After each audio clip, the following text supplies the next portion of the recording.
Okay, well, we just heard a parable we find not only in Matthew, but also in Mark and Luke, and in the non-canonical Gospel of Thomas. And all three synoptic Gospels make the point that Jesus often uses parables to teach. I think most of us don't really have a good idea of what a parable is. We think of it as a proverb or some kind of story with a moral to it, like an Aesop's fable. But parables, at least the way Jesus used them, are completely different. They are more like riddles or paradoxes that turn our minds inside out and push us to think and look at things in a different way. Thomas Keating called parables earthquakes, shaking the ground from under our presuppositions and values in order that a few cracks may form in the sidewalk and some seed might fall into the cracks. I think his explanation of a parable will help us hear the message of today's gospel a little bit more clearly. So in the story today, we hear the parable of the sower. Now, I don't think any of us believe that it is tips for gardeners and farmers. Jesus is using the metaphor of farming to illustrate how the divine works in the field of human hearts. So we'll start there. Some of the seed, Jesus says, falls on the path, the hard pan, the part of the earth when you're taking a walk that is solid. It's almost like concrete, even though it's dirt. It has no give.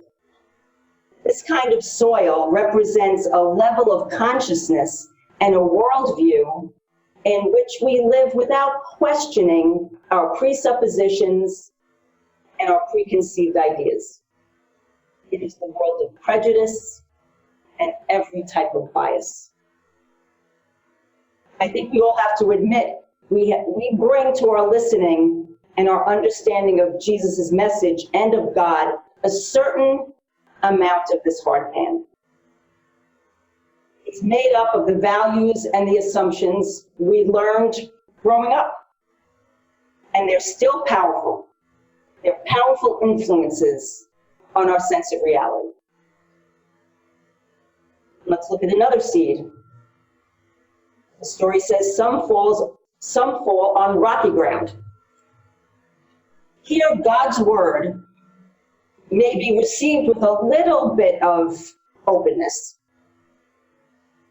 but there is no substance to rocky soil. And as the seed grows, it can't withstand the wind or the heat and the rain. Perhaps this kind of soil represents those rocks in us like compulsive activity, busyness, old habits that resist change. I'm sure we can all think of those kinds of rocks that we carry in us. And then some of the seed fell on fertile soil, but there were already other things there, like thorns and thistles and weeds. When God's word started to take hold and grow, it was choked out by distractions, such as our pursuit of power or money or pleasure. And then finally, some seed fell on good soil that had depth to it and looseness, so that the seed could sink in its roots. This soil represents our receptivity. The other soils were receptive too, but because of their varying amounts of resistance, the message couldn't get through and really flourish. This parable is earth-shattering, I think. It breaks up our prepackaged and preconceived ideas and raises fundamental questions. Where are you? What is your primary soil condition? What kind of soil do you have? We are all one of these, 4 categories, or perhaps a little bit of each to varying degrees. This parable forces us to look into our hearts and ask ourselves tough questions. When we sit in prayer, we try to allow God to confront the resistance in us that resembles these different kinds of soil.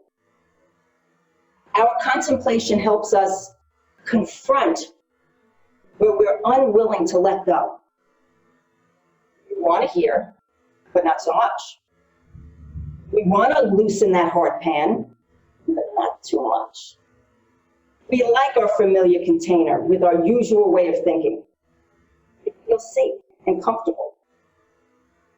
We want to give in and let go, but we are hesitant.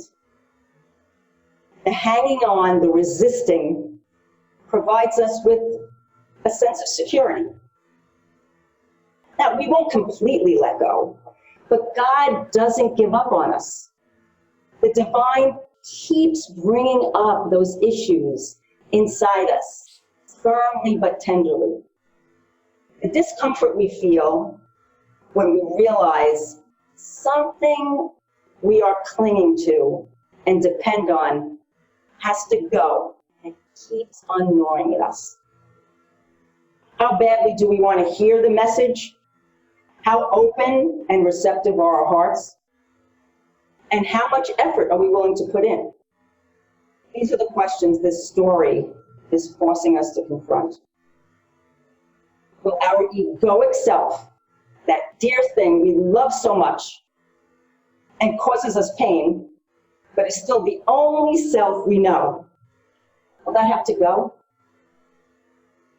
Where are we? How far are we willing to go to cultivate fertile soil so that God's word and message germinate and produce the life of abundance that He so desires for us?